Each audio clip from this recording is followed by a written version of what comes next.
You can see why Karl Nell is one of those guys who is so brilliant and in demand that he reportedly makes those around him nervous from the sheer extraordinary potential he brings to the table with his high level of intelligence and towering career CV. And I'd bet my morning coffee this is especially true for those at the very top of those aerospace, defense, and intelligence industries that he has worked in his entire career. So I was fortunate. I had a 4-year ROTC scholarship to Penn.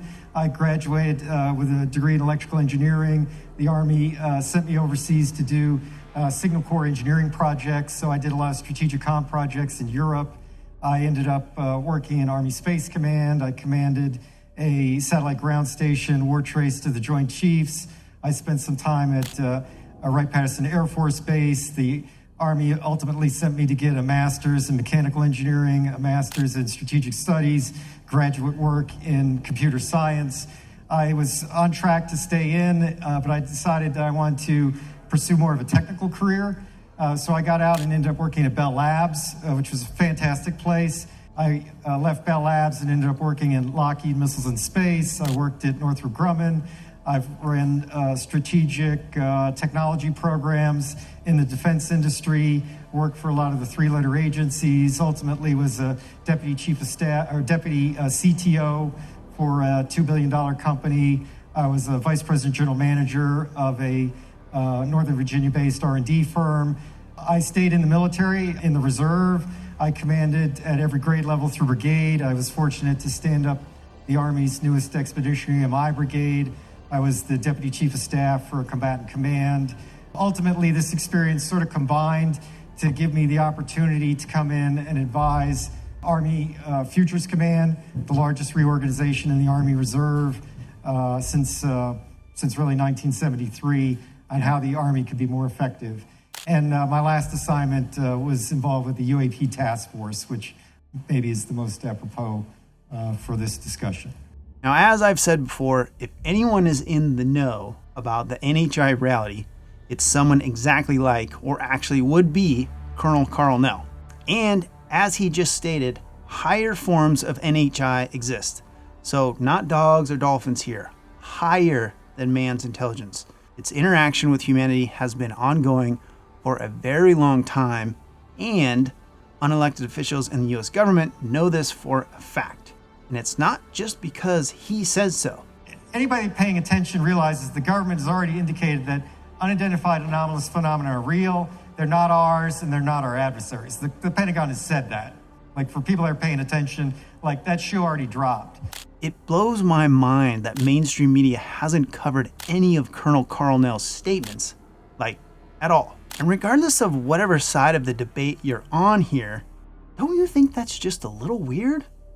It's as if they very clearly didn't want to bring any attention to this event and his statements. Because no matter how you slice it or look at it, this is such a what the moment in history that is so blatantly being ignored that it's actually a joke. And I can already hear the debunkers and the doubters saying, because there's no proof, bro. Right. Okay. One more time for those simple folks. Every single thing related to this topic, especially everything that is clearly definitive in its imagery or details of anything like recovered craft or incremental science breakthroughs or facility locations or incident details around military assets or installations ad nauseum is all classified, like deep, waived, unacknowledged special access program plus bigot list type classified. And we are never going to find that info unless the whole system melts down, implodes, or Congress can compel people to come forward through legislation like what was written in the Schumer Amendment NDAA language. And just in case you're unaware, check out my episode on the Cluster F, that is the clearance and classification system in the US. I'll link that below. You'll see how the whole system has people, and more concerning, vast swaths of the government fooled into believing that everything is exactly what they say it is, going simply on their classified need-to-know words. I do get it, though. It's a new paradigm that some folks may have difficulty accepting. And if that's you, then Colonel Nell has some words for anyone who may be struggling to accept a new paradigm like this. from a first principles standpoint, what's so unusual about this realization? There's billions of stars in the galaxy. Life here evolved in 500 million years, which is basically a blink of an eye. We've found planets around every star that we've looked at. It's likely that the universe is full of life. Because either you can read the giant writing that's been all over the walls and in books for decades and think critically about that information and evidence, or you believe everything you're being told about it by the status quo factions of our government and its colluding corporate mainstream media pets on a leash. Which do you believe? Don't feel bad if you're the latter type.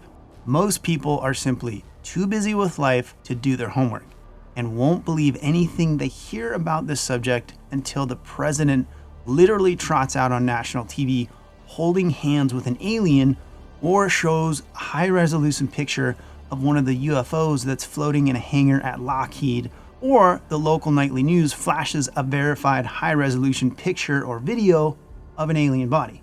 And if that's you, then again, that's okay. But you should probably click back over to your local nightly news, because clearly you're not going to be happy until you see that happen. And maybe this topic just isn't for you yet.